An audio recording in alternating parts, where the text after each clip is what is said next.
Il était un peu plus de 19 heures lorsque Malik Thompson, tout juste libéré après avoir passé 10 ans derrière les barreaux, entendit sonner à la porte. Il n'attendait personne. Ses mains se figèrent sur l'évier, l'eau coulant toujours.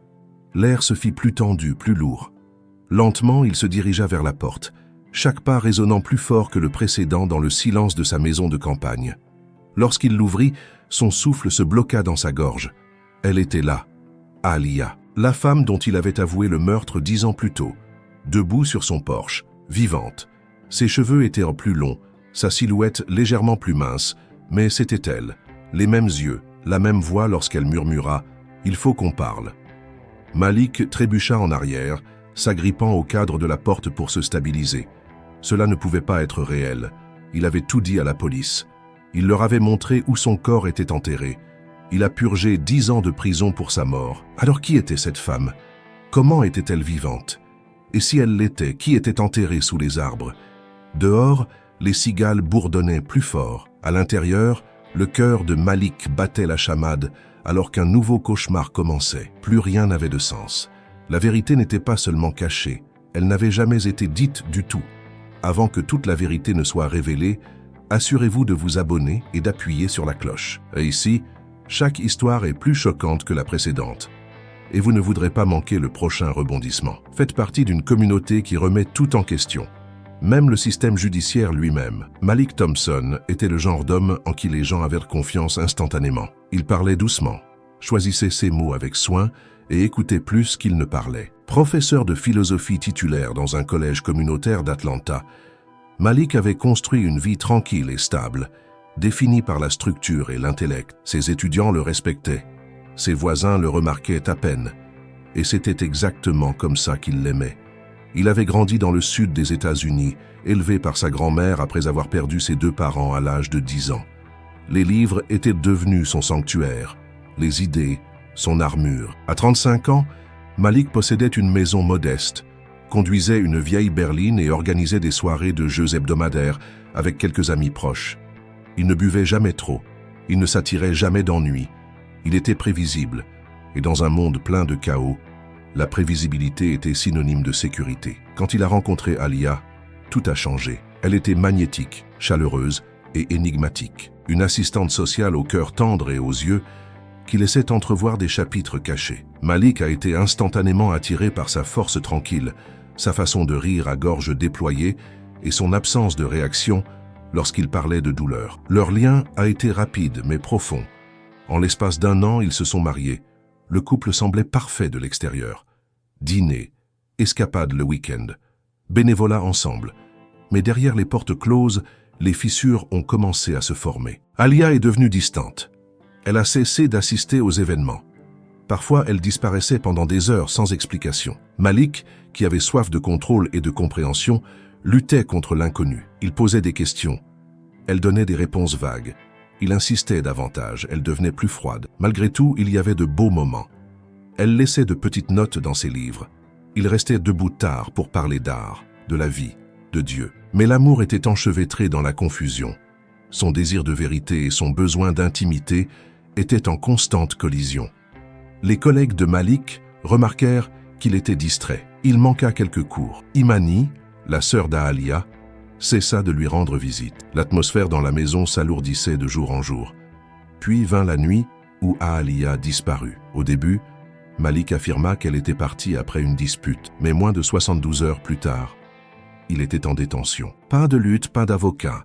Juste un homme calme et épuisé disant qu'au détective « Je l'ai fait, j'ai perdu le contrôle ». Il les conduisit à une tombe peu profonde, dans une zone boisée juste à l'extérieur de la ville. Ce qu'ils trouvèrent était suffisant pour le condamner. Le monde a vu un homme qui a craqué. Mais maintenant, 10 ans plus tard, si Alia était en vie, qui était exactement Malik Thompson? Un menteur, un pion, ou un homme qui a passé 10 ans en prison pour un crime qui n'a jamais eu lieu. Avant que tout ne s'écroule, Malik Thompson ne voulait rien de plus que la paix. Après une enfance marquée par l'abandon et une jeunesse consumée par la réussite, il aspirait à la tranquillité. Pas seulement au silence, mais à ce genre de paix qui s'installe dans les os, qui donne l'impression que le monde est sûr. Il avait trouvé le succès, le respect, même le réconfort. Mais l'amour, ce sentiment profond et rassurant, lui échappait toujours. Jusqu'à Alia. Lorsqu'ils se sont rencontrés lors d'une collecte de fonds à but non lucratif, Malik a été immédiatement attiré par sa présence. Alia était radieuse, mais terre à terre, éloquente, mais douce. Elle ne ressemblait à personne qu'il avait rencontré auparavant. Elle était extrêmement empathique, profondément introspective et d'une honnêteté désarmante. Ils se sont liés d'amitié autour du jazz, de la poésie et d'un désir commun de guérir leurs blessures respectives en silence. Alia avait grandi en famille d'accueil, avait été ballottée d'une maison à l'autre et avait appris très tôt à se protéger. Malik, qui avait passé sa vie à intellectualiser la douleur, admirait sa résilience. En l'espace de 6 mois, ils devinrent inséparables. Elle emménagea chez lui, apporta de la vie dans son univers minimaliste, des œuvres d'art au mur, de la couleur dans la cuisine, des disques vinyles qui tournaient jusque tard dans la nuit. Ils cuisinaient, elle dansait, ils riaient, discutaient de philosophie, restaient éveillés tard à lire. Leur amour leur semblait mérité, intentionnel, et Malik crut, pour la première fois, que la paix était peut-être possible. Mais la paix, semblait-il, ne suffisait pas à Alia. Elle parlait souvent de recommencer à zéro, pas seulement de déménager ou de changer de travail, mais de disparaître, de recommencer ailleurs, dans un endroit où personne ne connaîtrait son nom. Malik attribuait toujours cela à l'instabilité de son enfance. Elle mentionnait des villes comme Portland ou Santa Fe, où personne de son passé ne pouvait la trouver. Il rejetait l'idée avec un humour doux. « Nous ne sommes pas des fantômes, Alia. Nous n'avons pas besoin de disparaître. » Pourtant, l'idée persistait. Alia travaillait comme conseillère en gestion de crise, aidant les victimes de violences domestiques. Les histoires la suivaient jusque chez elle. Parfois, elle en revenait bouleversée, les larmes accrochées à ses cils. Malik admirait sa passion, mais il craignait aussi ce que ces histoires révélaient en elle. Elle refusait la thérapie, insistait sur le fait qu'elle allait bien, mais il savait qu'elle mentait. Leur conversation devenait plus lourde. Elle s'interrogeait sur l'avenir. « Et si l'amour ne suffisait pas ?» demanda-t-elle un soir, le regard fixé au plafond. Malik, pris au dépourvu, lui offrit des paroles rassurantes. « Tu es en sécurité ici », murmura-t-il. Mais son silence suggérait le contraire. Malgré la tension, Malik s'accrochait à la vision qu'il s'était construite. Eux vieillissant dans une ville tranquille, enseignant, lisant, peut-être même adoptant un enfant. Il avait fait des recherches sur les agences d'adoption, mis en signer des maisons en dehors de la ville et même rédigé une proposition de centre d'éducation communautaire commun. Ses rêves étaient concrets. Il croyait qu'Alia les partageait. Mais au fil des mois, son comportement changea. Elle cessa de dîner le dimanche avec Imani. Elle cessa d'envoyer des SMS à sa meilleure amie. Elle devint de plus en plus secrète. Elle verrouillait son téléphone, quittait la maison tard, revenait distraite. Les insécurités de Malik augmentèrent, mais il les réprima. Il ne voulait pas être contrôlant. Il se dit qu'il devait lui faire confiance. Pourtant, la distance entre eux s'accrut. Une nuit, il la trouva sur le porche arrière, en train de pleurer doucement. Elle ne le remarqua pas tout de suite. Lorsqu'il s'approcha, elle s'essuya le visage et fit un sourire forcé. « Je suis juste fatiguée », dit-elle, mais il vit la peur dans ses yeux. « Peur de quoi ?» Il demanda. Elle haussa les épaules. « Juste des souvenirs. » C'est alors que Malik réalisa qu'Alia fuyait quelque chose, mais il ne savait pas quoi. Il pensait que l'amour suffirait à la ramener sur terre. Mais peut-être que son désir n'était pas la paix. Peut-être était-ce l'évasion. Il se mit à tout remettre en question. Faisait-il partie de ce qu'elle essayait de fuir? Avait-il manqué quelque chose d'essentiel? Il essaya quand même. Il cuisina ses plats préférés, laissa des mots dans ses livres, l'emmena dans des week-ends spontanés. Elle sourit, l'embrassa, lui dit même qu'elle l'aimait. Mais la chaleur laissait lentement place à quelque chose de plus froid, distant, sur la défensive, hanté. Dans les moments de calme, Malik sentait qu'elle s'éloignait. Et pourtant, il s'accrochait à l'espoir. Il se disait, ce n'est qu'une phase. Alia reviendra vers moi. Nous retrouverons notre rythme. Je dois juste tenir bon. Mais certains désirs vivent dans l'ombre. Et parfois, quand quelqu'un veut tellement disparaître, il trouve un moyen. Cela a commencé par de petites choses. Alia commença à verrouiller la porte de sa chambre quand elle prenait sa douche, même quand Malik était à la maison. Elle cessa de laisser son journal sur la table de nuit. Son téléphone, autrefois laissé négligemment sur le comptoir de la cuisine, ne la quittait plus. Quand il vibrait, Elle le regardait avec un soupçon d'anxiété et le retournait rapidement. Malik remarqua chaque changement. Au début, il s'était convaincu que c'était le stress. Son travail était épuisant sur le plan émotionnel. Elle aidait des femmes à fuir des agresseurs, à surmonter des traumatismes, à trouver la sécurité. Bien sûr que cela l'affectait. Mais les changements se sont accentués, devenant plus délibérés. Elle a commencé à dormir dans la chambre d'amis quelques nuits par semaine. « J'ai juste besoin d'espace », disait-elle. Il lui a demandé doucement si quelque chose n'allait pas. Elle sourit avec difficulté. « Je suis juste fatiguée, Malik, je suis débordée au travail. » Mais ses yeux la trahissaient. Puis vinrent les lettres. C'était un samedi matin lorsque Malik trouva la première. Glissée sous la porte d'entrée dans une enveloppe blanche ordinaire, sans nom, sans adresse de retour. Juste 3 mots, griffonnés d'une écriture inégale. « Elle n'est pas en sécurité ». Au début, il pensa qu'il s'agissait d'une menace. Mais la réaction d'Aalia fut encore plus troublante. Elle ne semblait pas surprise. Elle plia le mot, le glissa dans la poche de son manteau et murmura « Je m'en occupe ». Gérer quoi? Quand il insista, elle s'énerva. « Je t'ai dit de me faire confiance ». Le lendemain matin, elle était partie depuis des heures. Aucune explication, aucun appel. Une semaine plus tard, une autre enveloppe arriva. Cette fois, il y avait une photo à l'intérieur. Elle était vieille, granuleuse.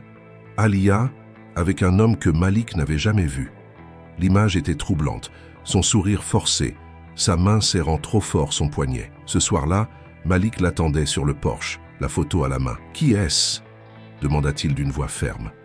Alia se figea. Ses lèvres s'entr'ouvrirent légèrement, mais aucun son ne sortit.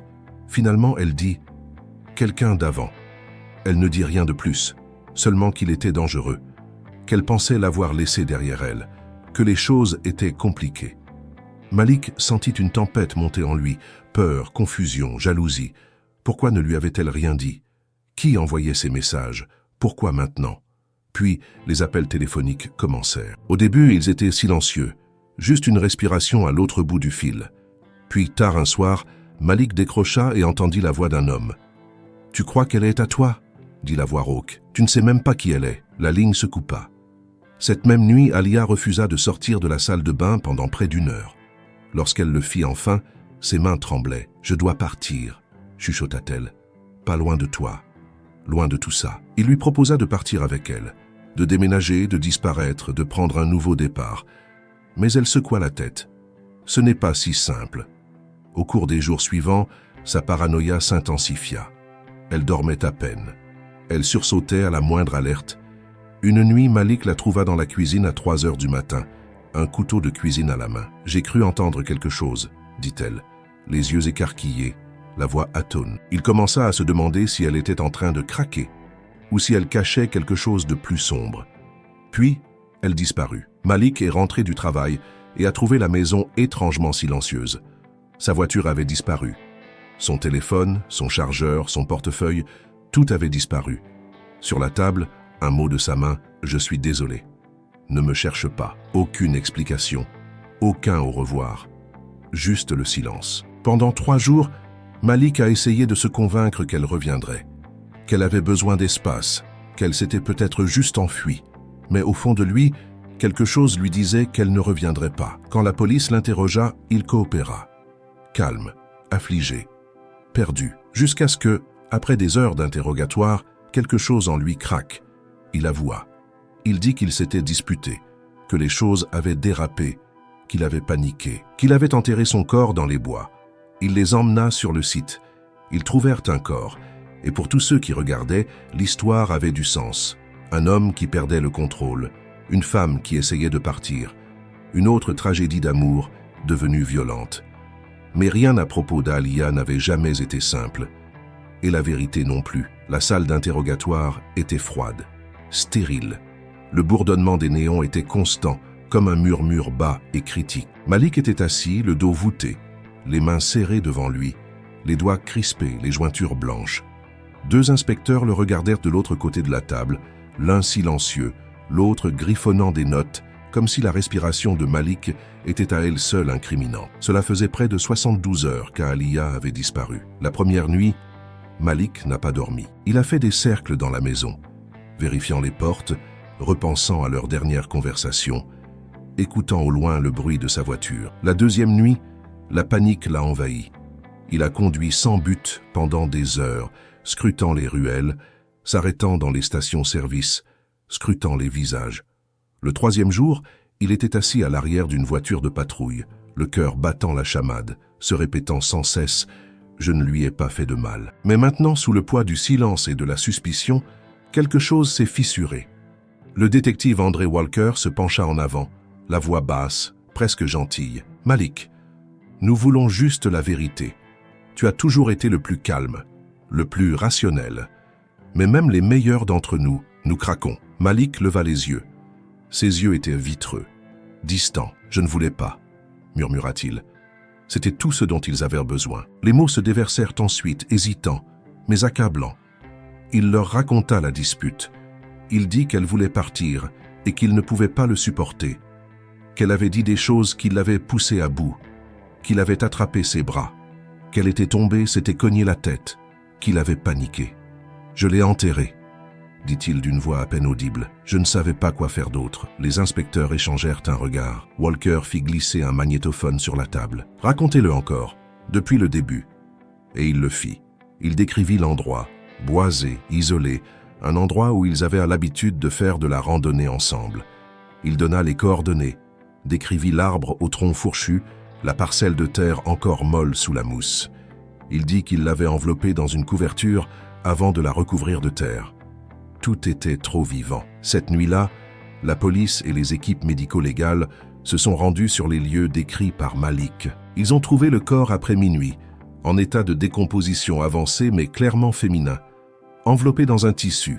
Les bijoux étaient encore intacts. Le lendemain matin, le visage de Malik Thompson était sur toutes les chaînes d'information de Géorgie. Le professeur avoue le meurtre de sa femme. Il a été placé en détention sans possibilité de libération sous caution.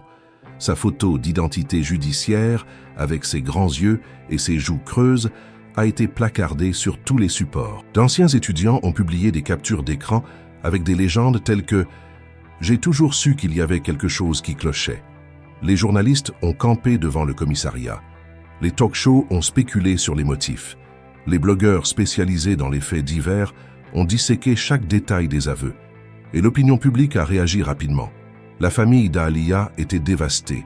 Imani, qui n'avait pas parlé à Malik depuis des mois, s'est effondrée en voyant les gros titres. Leur mère a été hospitalisée après avoir subi un léger accident vasculaire cérébral.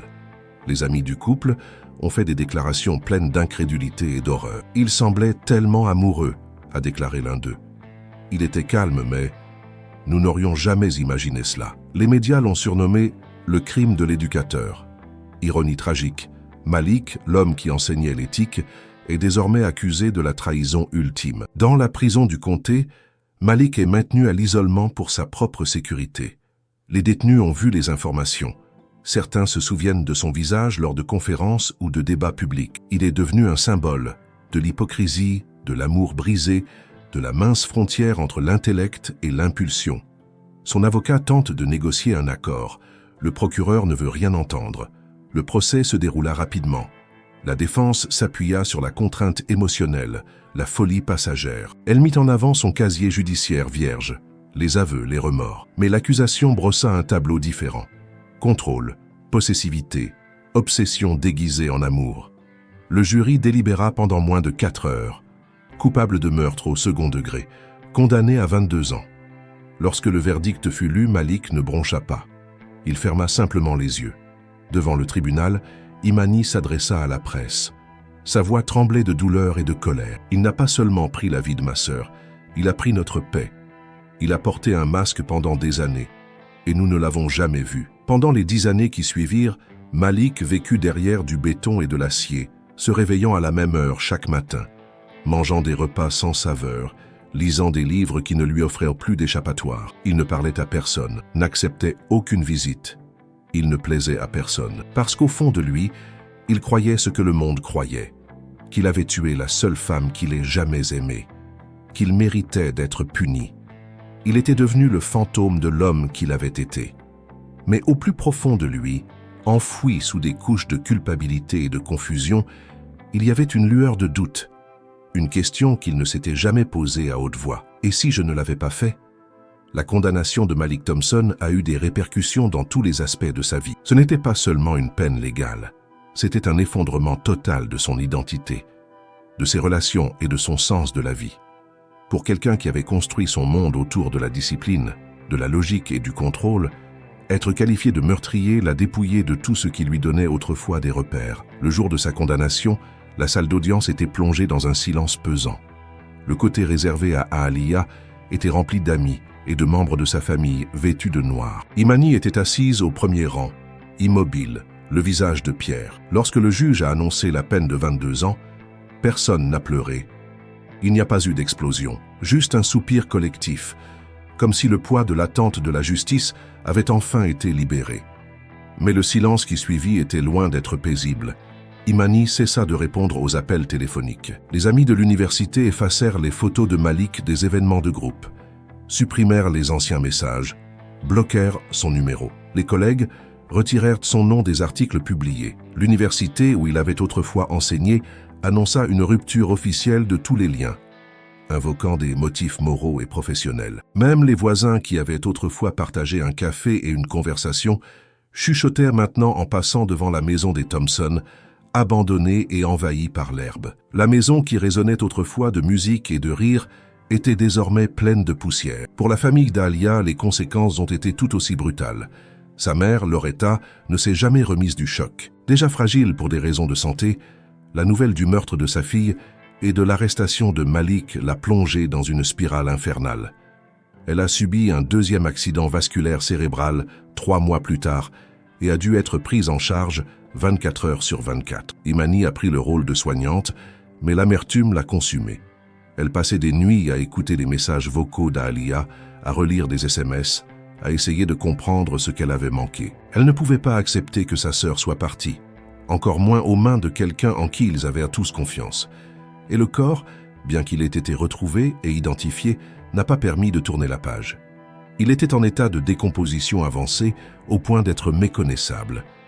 Les experts légistes ont confirmé qu'il s'agissait d'un corps de femme et que les empreintes dentaires correspondaient à celles d'Aaliyah. Mais aucune photo n'a été rendue publique et aucune empreinte digitale n'a été relevée sur le site. Seule une boîte a été remise à la famille et les funérailles se sont déroulées dans le silence, le cercueil fermé. Imani n'a jamais cru que cela suffirait. Quelque chose clochait, a-t-elle confié plus tard à une amie. Trop propre, trop rapide. Mais tout le monde m'a dit de laisser tomber. Malik, quant à lui, s'est fondu dans la vie carcérale avec une résignation tranquille. Il a refusé les visites, refusé de prendre la parole lors des audiences de libération conditionnelle. Il a travaillé à la bibliothèque, lu de manière obsessionnelle et tenu un journal que personne d'autre n'a jamais vu. Les détenus qui tentaient de le provoquer étaient accueillis par le silence. Il n'était ni agressif ni amical, il était juste là, il existait. Il respirait. Il comptait les années. Les médias finirent par passer à autre chose. Une autre affaire prendrait sa place. Une autre tragédie. Un autre visage. Mais tout le monde n'oublia pas. Jordan Reed, un journaliste local qui avait couvert le procès à ses débuts, conserva des dossiers sur l'affaire. Quelque chose ne collait pas. Les aveux semblaient trop préparés. La chronologie comportait des lacunes.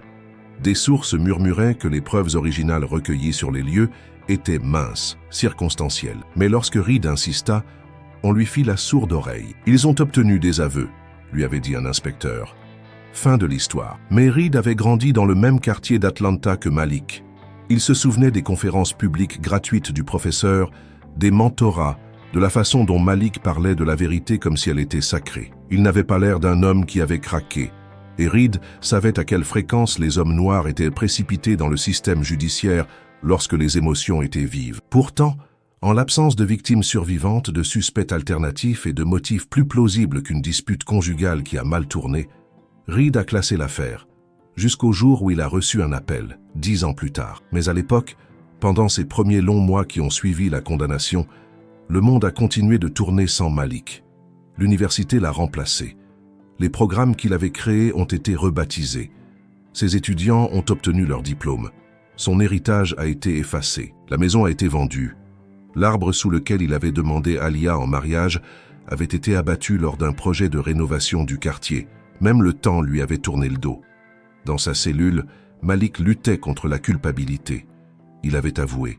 Il les avait conduits à un corps. Le tribunal, la loi, le monde entier, tout le monde le croyait coupable. Et pourtant, lorsque les nuits devenaient calmes et que le poids du silence devenait insupportable, une seule pensée remontait à la surface. Et si je ne l'avais pas fait? Et si quelque chose était arrivé à Alia qu'il ne pouvait pas expliquer? Et s'il avait été manipulé, contraint, drogué? Il ne se souvenait pas du sang. Il ne se souvenait pas du dernier moment. Seulement des fragments, des cris, son départ, une porte qui claque, puis le noir. Mais personne ne voulait d'incertitude. Il voulait une résolution. Alors Malik leur en donna une. Il a raconté l'histoire dont ils avaient besoin, et il en a payé le prix.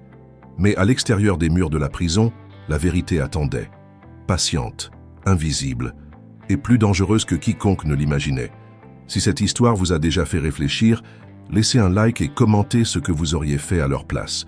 Chaque opinion compte et pourrait révéler un détail que d'autres ont manqué. Assemblons ce puzzle. Votre point de vue pourrait être la clé manquante. Malik était sorti de prison depuis 6 mois, lorsque l'impossible s'est produit.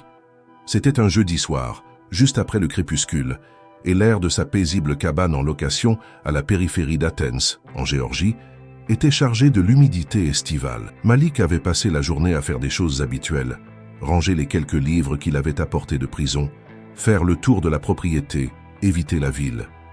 Il n'avait pas eu de visiteurs, il n'avait pas parlé aux voisins, il avait à peine parlé. Il n'avait pas refait sa vie, il la survivait tout simplement.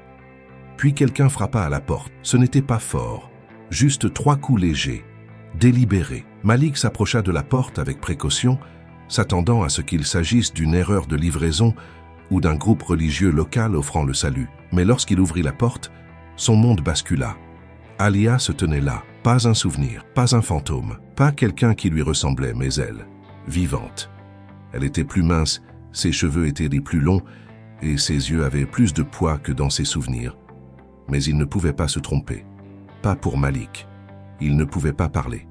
Il ne pouvait pas bouger. Alia rompit le silence. « Malik, dit-elle d'une voix tremblante, il faut qu'on parle. » Ses genoux faillirent fléchir. À l'intérieur, ils étaient assis l'un en face de l'autre, dans la même pièce, où il avait passé les derniers mois, convaincu qu'il vivait en pénitence pour sa mort. Le silence s'étendait entre eux comme un canyon. Il chuchota « Comment... Je suis désolé, dit-elle la première.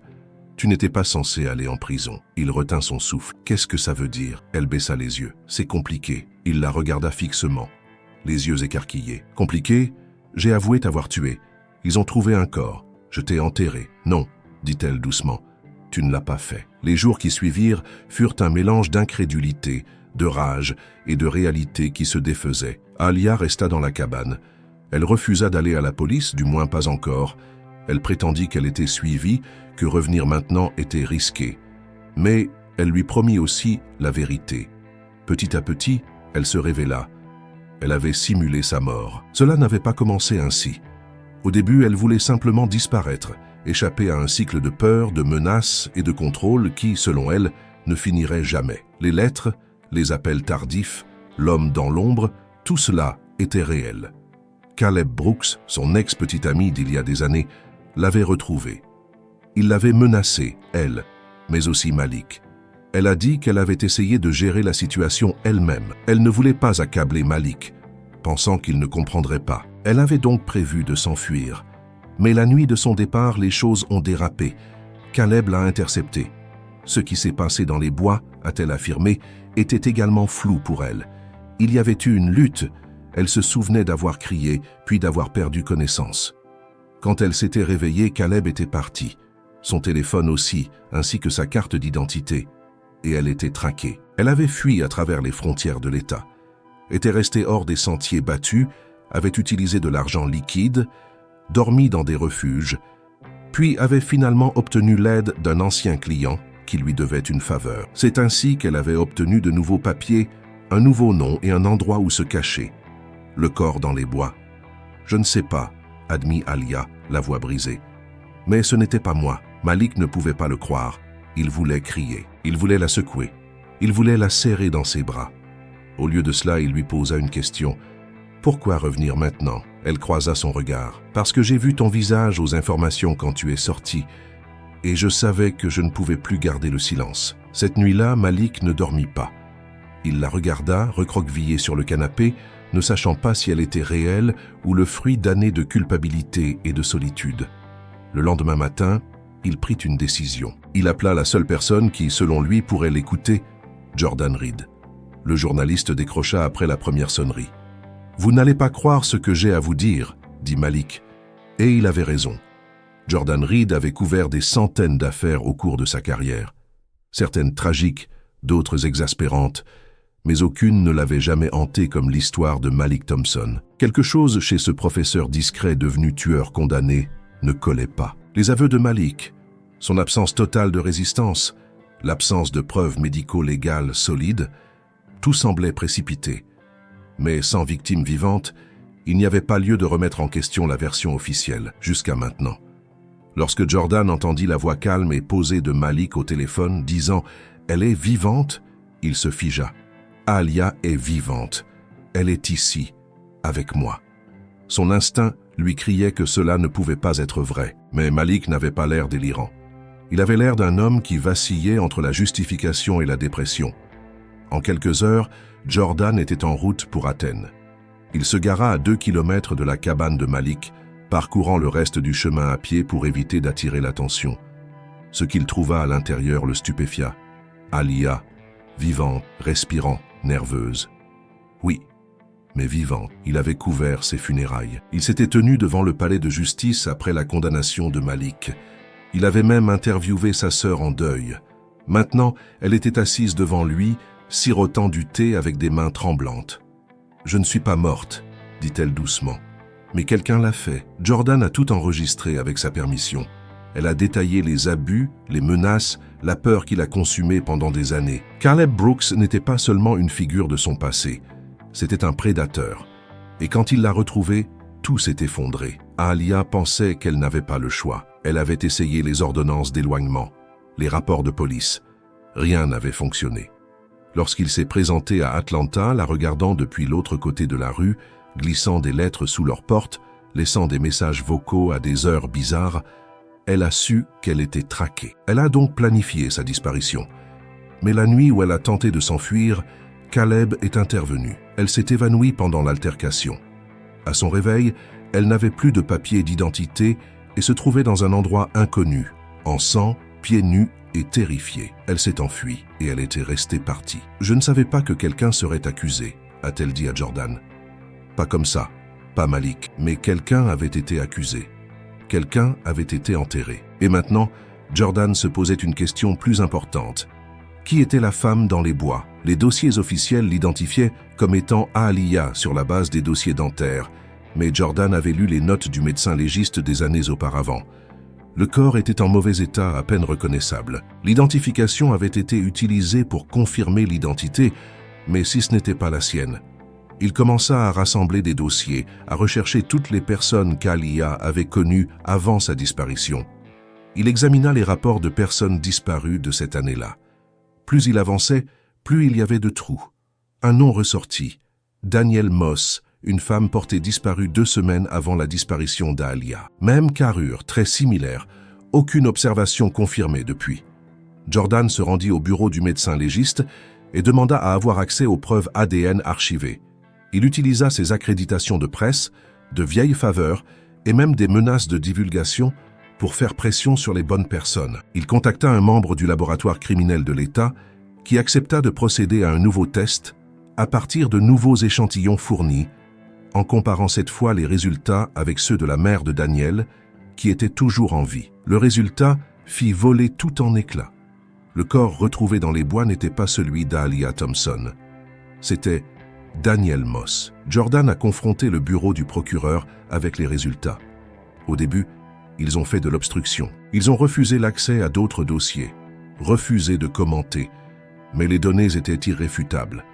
Malik Thompson avait été reconnu coupable du meurtre d'une femme qui n'était même pas sa femme. Cela aurait dû suffire à rouvrir l'affaire. Mais il y avait plus. Caleb Brooks, l'ex-petit ami qu'Aaliyah affirmait avoir terrorisé, était vivant et son nom était apparu dans plusieurs plaintes déposées dans plusieurs États. Harcèlement, violence domestique, une affaire d'agression non résolue dans le Tennessee, Mais il n'avait jamais été arrêté. Jordan le retrouva dans un motel délabré en Alabama. Le réceptionniste reconnut immédiatement la photo. « Oui, dit-il, il était là il y a quelques semaines. Il est parti rapidement. Il n'a pas laissé d'adresse de réexpédition. » Caleb était toujours en liberté. Avec la réapparition d'Alia et la découverte du corps mal identifié, les fondements de l'affaire initiale s'effondrèrent. Jordan publia un article explosif intitulé « La femme qui est revenue et le corps qui n'était pas le sien ». Il devint viral en moins de 24 heures. L'opinion publique se retourna. Le nom de Malik fit de nouveau la une des journaux, mais cette fois-ci, non pas en tant que monstre, mais en tant que point d'interrogation. En tant qu'homme qui avait peut-être été lésé par le système même qui prétendait protéger la vérité. Le Georgia Innocence Project est intervenu. Les avocats ont déposé des requêtes. Des demandes d'enquête approfondies ont été formulées. Et pendant que l'État s'empressait de réagir, Malik était assis en silence sur la même chaise où Alia lui avait été rendue, ne sachant toujours pas s'il fallait y voir une rédemption ou un nouveau piège. Mais pour la première fois depuis plus de 10 ans, les murs tremblaient et la vérité se frayait un chemin. Malik Thompson était assis au fond d'une salle d'audience bondée, la tête baissée, les mains tremblantes sur ses genoux. L'air était chargé d'anticipation. Les journalistes occupaient tous les sièges disponibles et les caméras attendaient comme des vautours juste derrière les portes du tribunal. Il avait déjà traversé ce bâtiment une fois, 10 ans plus tôt, enchaîné sous une pluie de condamnations. À l'époque, les gens le regardaient avec dégoût. Maintenant, ils le regardaient avec curiosité et confusion, certains même avec sympathie. La voix du juge appela la salle à l'ordre. Ce n'était pas un nouveau procès, pas encore. Mais c'était une audience pour envisager d'annuler sa condamnation sur la base de nouvelles preuves. Et ces preuves avaient ébranlé le système jusqu'à ses fondements. Alia était vivante. La femme que Malik était accusé d'avoir assassinée et qu'il avait avoué avoir enterrée était assise à côté de lui depuis une semaine, vivante et épuisée. Et le corps retrouvé dans les bois, que l'on avait longtemps cru être le sien, était désormais confirmé comme étant celui de Danielle Moss, une autre femme disparue que personne n'avait cherchée. Lorsque le juge demanda à Malik s'il avait quelque chose à dire, il se leva lentement, avec hésitation. « Je ne suis pas venu ici pour laver mon nom », dit-il d'une voix basse mais ferme. « Je suis venu ici parce que la vérité compte. J'ai raconté l'histoire qu'ils voulaient que je raconte, mais ce n'était jamais la vraie histoire. J'ai tout perdu, et quelqu'un d'autre aussi. » Il regarda la table du procureur où l'assistant du procureur était assis, visiblement en sueur. « J'ai avoué parce que je pensais être coupable, parce que je ne me souvenais pas de ce qui s'était passé, parce que le monde autour de moi disait que je l'avais fait, et je les ai crus. Mais le système n'a pas seulement échoué avec moi, il a aussi échoué avec Danielle Moss, et il a échoué avec Alia. » Sa voix ne tremblait pas. Sa posture ne vacillait pas. Pour la première fois en 10 ans, Malik se tenait debout comme l'homme qu'il était autrefois, avant l'étiquette, avant la honte. Le juge suspendit l'audience, déclarant qu'un examen formel commencerait immédiatement. Malik fut autorisé à partir, non plus prisonnier, mais pas encore disculpé. Dehors, la foule se pressait. Les appareils photos crépitaient. Les micros se précipitaient. « Alia, où étais-tu? Malik, as-tu tué Danielle Moss? Pourquoi n'as-tu pas contesté les accusations à l'époque ?» Aucun des deux ne répondit. Ils marchèrent en silence, côte à côte, à travers le chaos, jusqu'à une berline noire qui attendait au coin de la rue. Jordan Reed conduisait, la mâchoire serrée, les yeux scrutant le rétroviseur. Il n'était pas encore en sécurité. De retour à la cabane, l'atmosphère était tendue. Malik se tenait dans la cuisine, fixant la cafetière. Elle gargouillait doucement, inconsciente de la tempête qui tourbillonnait dans l'esprit de toutes les personnes présentes. Jordan fut le premier à parler. « Nous devons trouver Caleb. S'il est vivant, s'il était là cette nuit-là, il détient la clé. » Alia hocha lentement la tête. Il ne sortira pas à moins d'être acculé. Il observe toujours depuis l'ombre. Il ne s'expose jamais à la lumière. Mais Jordan avait fait ses devoirs. Il a saisi une adresse sur son ordinateur portable.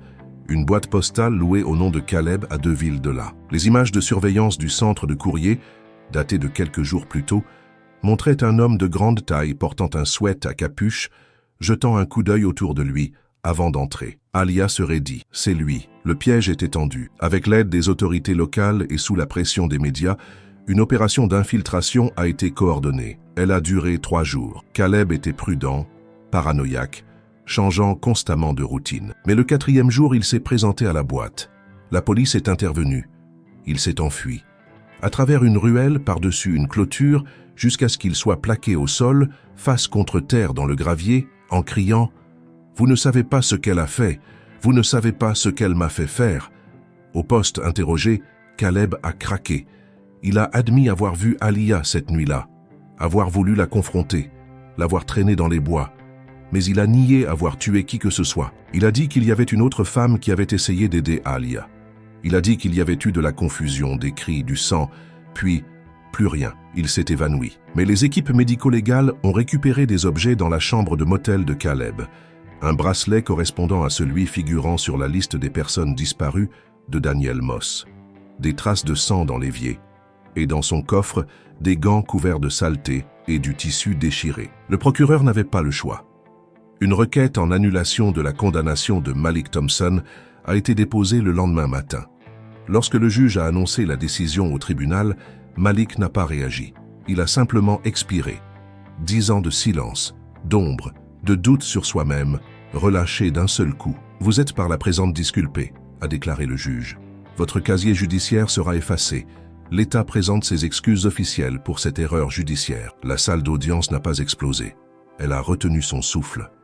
Parce qu'aucune quantité de paperasse ne pouvait effacer ce qui avait été perdu. Malik est sorti, non pas triomphant, mais libre. Les gros titres ont changé. Un professeur condamné innocenté après que sa femme ait réapparu vivante. Malik Thompson libéré après 10 ans d'injustice. Alia Thompson parle. Je pensais qu'il était mort aussi. L'opinion publique a changé. Certaines personnes ont présenté leurs excuses. D'autres ont trouvé des excuses. Mais Malik s'en fichait. Il ne cherchait ni vengeance ni gloire. Il voulait juste de l'espace, du temps et, peut-être, guérir.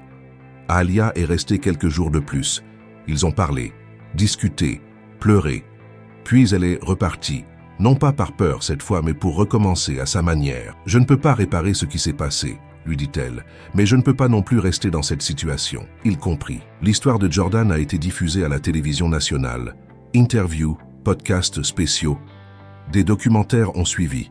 On a proposé à Malik des contrats pour des livres, des conférences.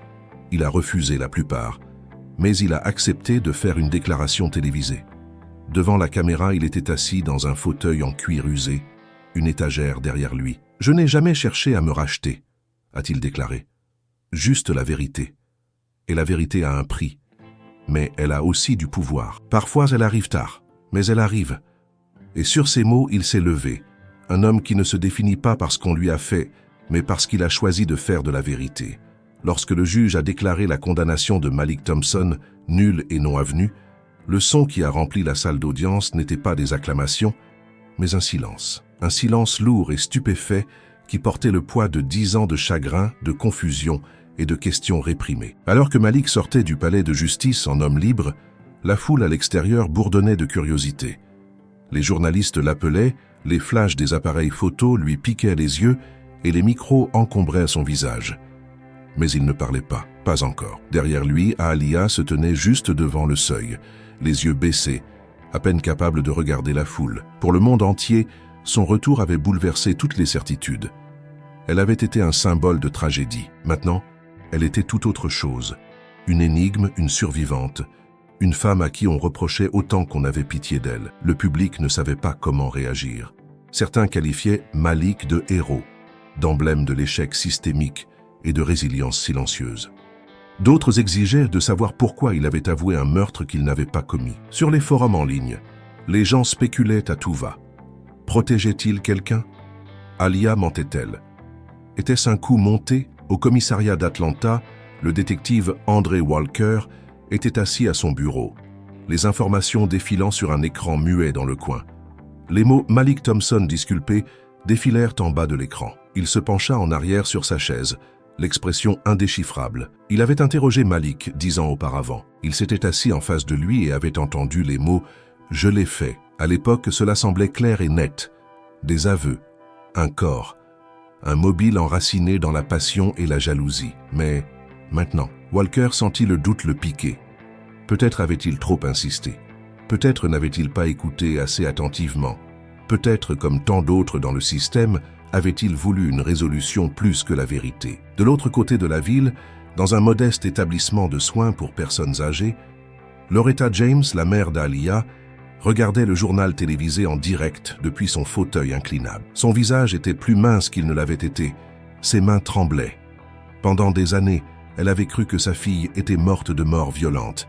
Elle avait fait son deuil, enterré les cendres qu'on lui avait remises dans une boîte, et s'était dit qu'elle devait être forte pour Imani. Et maintenant, sa fille était vivante. Mais les retrouvailles n'avaient pas été célébrées. Aaliyah n'était venue qu'une seule fois, nerveuse, s'excusant, distante. Loretta ne savait pas encore comment lui pardonner. « Elle m'a brisé », avait-elle chuchoté à l'une des infirmières, puis elle est revenue comme si de rien n'était. Pour Imani Carter, la sœur aînée d'Aaliyah, le flot d'émotions était encore plus difficile à contenir. Colère, soulagement, trahison et culpabilité. Elle avait témoigné contre Malik. Elle avait comparu devant le tribunal, prêté serment et traité Malik de manipulateur. Aujourd'hui, l'homme qu'elle avait contribué à faire condamner était innocent. Et sa sœur, qu'elle avait pleuré et honorée pendant 10 ans, avait tout gardé enfoui. Lorsqu'un journaliste l'a contacté pour obtenir ses commentaires, Imani a simplement répondu « Je ne suis pas prête à parler ». Mais derrière des portes closes, elle se mit à écrire. Des pages et des pages. Sur le deuil, sur la mémoire, sur le fait de croire aux mauvaises choses, et sur ce que signifie survivre de la bonne manière. Au siège du Georgia Innocence Project, l'ambiance était sombre malgré la victoire. L'affaire Malik était devenue un symbole de réforme. Les étudiants en droit passaient chaque détail en revue, soulignant les failles dans le traitement des preuves, le biais de confirmation dans les tactiques d'interrogatoire et les failles systémiques qui ont conduit à des condamnations injustifiées. Un jeune avocat a déclaré « Si Malik n'avait pas été éduqué, s'il n'avait pas été mentalement fort, si Aaliyah n'était pas revenue, il serait toujours là-bas. Ou pire. » Dans les jours qui ont suivi, Malik a reçu des centaines de messages, certains encourageants, d'autres cruels. Les offres ont afflué. Interviews, documentaires, podcasts. Tout le monde voulait une part de l'histoire. Mais Malik a refusé la plupart d'entre elles. Il passait son temps à marcher en silence, à revisiter des endroits qu'il n'avait pas vus depuis 10 ans. Les parcs où lui et Aaliyah avaient eu l'habitude de s'asseoir, les librairies où il avait donné des conférences, les marches de la vieille église où il avait autrefois donné des cours d'éthique le dimanche. À un moment donné, il passa devant l'université où il avait enseigné. Le bâtiment portait désormais un nouveau nom. Son bureau avait été vidé des années auparavant. Un jeune professeur passa devant lui, portant des livres, ignorant qui était Malik. Il resta là longtemps, fixant les portes vitrées, puis se retourna et s'éloigna. Aaliyah, elle aussi, resta hors de vue. Elle accorda une seule interview, maîtrisée, douce, sur la défensive. Elle parla de peur, de traumatisme et de survie. Elle dit qu'elle ne voulait pas que Malik souffre, mais qu'elle ne savait pas non plus comment revenir d'où elle était partie. La réaction du public à son égard fut divisée. Certains la qualifièrent de courageuse, d'autres la traitèrent de lâche. Beaucoup se demandèrent pourquoi elle n'était pas revenue plus tôt. Mais Aaliyah n'a rien dit. Elle a de nouveau disparu, non pas pour se cacher, mais pour retrouver un peu de paix. Pendant ce temps, la famille de Danielle Moss, qui la croyait disparue et non morte, a organisé une cérémonie en son honneur. Cette fois, son nom a été prononcé clairement. Sa photo a été montrée fièrement. Sa vie a été commémorée. Elle avait été perdue dans les failles, utilisée comme un corps pour clore l'affaire de quelqu'un d'autre. Le bureau du procureur a publié une déclaration reconnaissant l'échec, mais s'est abstenu d'admettre la négligence. Malik n'a jamais demandé d'excuses. Jordan Reed, dont les reportages avaient contribué à résoudre l'affaire, a continué à suivre le dossier. Son exposé a été nominé pour des prix. Il a lancé une série de podcasts sur les condamnations injustifiées et a utilisé l'histoire de Malik pour créer un fonds destiné aux personnes innocentées qui tentent de reconstruire leur vie. Quant à Malik, il se remit à écrire. Pas des mémoires, pas des aveux, juste des réflexions sur le temps, la vérité, la mémoire et le pardon. Il ne cherchait pas à se venger. Il ne poursuivit pas la ville en justice, bien que les avocats le lui aient conseillé. Il se contenta de dire « J'ai déjà perdu assez de temps dans les tribunaux ». Il acheta une maison tranquille à la périphérie de la ville. Il planta un jardin. Il a recommencé sa vie, non pas en tant que victime, ni en tant que martyr, mais en tant qu'homme qui avait survécu là où beaucoup auraient échoué. Et même si le monde n'avait pas entièrement compris son histoire, Malik n'en avait plus besoin. Il connaissait la vérité. Et il était enfin libre. Ce qui est arrivé à Malik Thompson n'est pas seulement une tragédie personnelle, c'est un miroir tendu à un système judiciaire qui accorde trop souvent plus d'importance à la clôture qu'à la vérité. Son cas est un exemple frappant de la vulnérabilité des individus, même les plus intelligents, les plus calmes et les plus préparés en apparence, face à la machinerie écrasante des condamnations injustifiées. Malik a avoué non pas parce qu'il était coupable, mais parce qu'il était épuisé, acculé émotionnellement. Mis sous pression par les détectives, brisé par le traumatisme et en deuil de la femme qu'il croyait avoir perdue à jamais. Sous ce poids, même les esprits les plus clairs peuvent s'embrouiller. Même les hommes les plus solides peuvent être amenés à croire en une culpabilité qui ne leur appartient pas. Et puis il y a un lien. Son histoire complique le récit. Elle n'est ni la méchante, ni l'héroïne. Elle est une survivante d'une terreur intime, prise dans un cycle de peur qui l'a forcée à fuir, à disparaître, à se protéger d'une manière qui a peut-être coûté plus cher à d'autres qu'elle ne l'aurait jamais imaginé. Son silence ne l'a pas seulement cachée, il a enterré une autre femme. Danielle Moss a été victime collatérale d'un système trop prompt à classer un dossier sans poser suffisamment de questions. Cette affaire soulève des questions difficiles. À quelle fréquence confondons-nous commodité et justice? Combien de personnes sont en prison, non pas à cause de ce qu'elles ont fait, mais à cause de ce que le système avait besoin qu'elles soient? Combien de vies sont réécrites par le silence, par le traumatisme, par la hâte de trouver quelqu'un, n'importe qui, à blâmer? Le parcours de Malik nous oblige à confronter notre confort avec la certitude. La société a tendance à préférer une fin nette, un tueur, des aveux, une peine. Mais la vie suit rarement un scénario. Parfois, la vérité se révèle par fragments. Parfois, elle est enfouie sous la peur, les mensonges ou la simple erreur humaine. Nous devons également prendre en compte les spectateurs. Les détectives qui ont cessé d'enquêter après des aveux, les procureurs qui ont ignoré les incohérences, les jurés qui ont pris des décisions rapides basées sur des faits limités. Et peut-être le plus troublant, la communauté qui voulait une résolution plus que la vérité. Malik a payé le prix de tout cela. 10 ans de sa vie ont été anéantis. Sa carrière, sa réputation, sa tranquillité d'esprit ont été brisées. Et pourtant, lorsqu'on lui a donné la possibilité de riposter, de se mettre en colère, de condamner, il a choisi de réfléchir, de reconstruire et de parler de la vérité avec la même clarté que celle dont il faisait preuve dans les amphithéâtres. Voici la leçon. La vérité n'est pas toujours immédiate. La justice n'est pas toujours bruyante. Et le silence, qu'il soit né de la peur ou de l'échec, a des conséquences qui vont bien au-delà du moment où il commence. Le prix de ce silence a été 10 ans de liberté, une vie mal jugée, un nom traîné dans la boue, et une femme, oubliée depuis longtemps, enterrée 2 fois, d'abord par la mort, puis par un système qui n'a jamais regardé en arrière. Dans les mois qui ont suivi l'acquittement de Malik Thompson, la vie n'est pas revenue à la normale, car le mot « normal » avait été définitivement réécrit. Il n'y a pas eu de parade, pas de cérémonie de bienvenue dans la société. Il n'y a eu que le lent et difficile processus de réintégration, de construction de quelque chose d'entièrement nouveau après une décennie d'absence. Malik a refusé la plupart des interviews et des apparitions dans les médias. Le monde avait passé 10 ans à disséquer son histoire sans lui. Il n'avait aucune envie de s'en occuper maintenant. Au lieu de cela, il a acheté une petite maison dans la campagne géorgienne, loin du bruit, et a planté un jardin où il pouvait à nouveau sentir le sol sous ses pieds. Ce n'était pas une évasion, c'était une guérison. Il recommença à enseigner, non pas dans une université, mais dans des centres communautaires et des bibliothèques locales, de petits groupes, des séances calmes, sans presse, juste des conversations sur la vérité, les systèmes, la philosophie et la résilience. Les gens venaient non pas parce qu'il faisait la une des journaux, mais parce qu'il avait vécu ce que la plupart n'avaient fait qu'étudier, l'injustice, l'isolement, la rédemption. Alia Thompson disparut de la scène publique peu après la décision du tribunal. Personne ne savait exactement où elle était allée. Certains disent qu'elle a déménagé dans l'Ouest. D'autres pensent qu'elle a encore changé de nom. Ce que l'on sait, c'est qu'elle a laissé derrière elle une déclaration détaillée, adressée à Malik, à la famille de Daniel et au public. Dans cette déclaration, elle exprimait ses regrets, expliquait sa peur et reconnaissait les conséquences de son silence.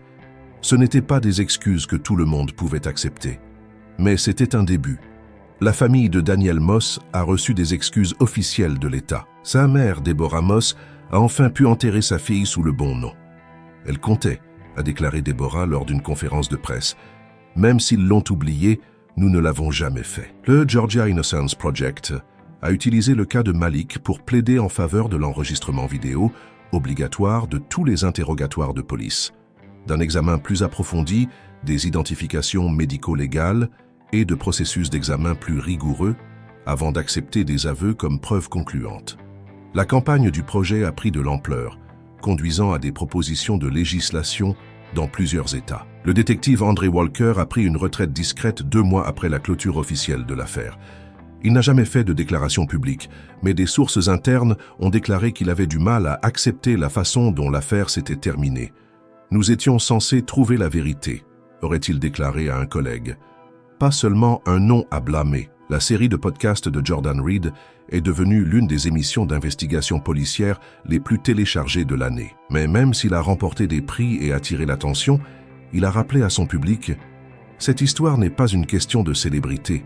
C'est une question de perte et de ce que nous devons à ceux que nous accusons, surtout lorsque nous avons tort. » Et Malik, il n'est jamais retourné au tribunal. Il n'a jamais cherché à se venger. Il n'a jamais demandé ce que le monde pensait qu'il méritait. Il a simplement vécu. Et dans un monde qui lui avait autrefois tout pris, c'était la justice la plus puissante qu'il pouvait revendiquer. Que s'est-il réellement passé cette nuit-là dans les bois? Malik Thompson a-t-il été victime d'un système défaillant? Ou y avait-il encore plus qu'il ne disait pas?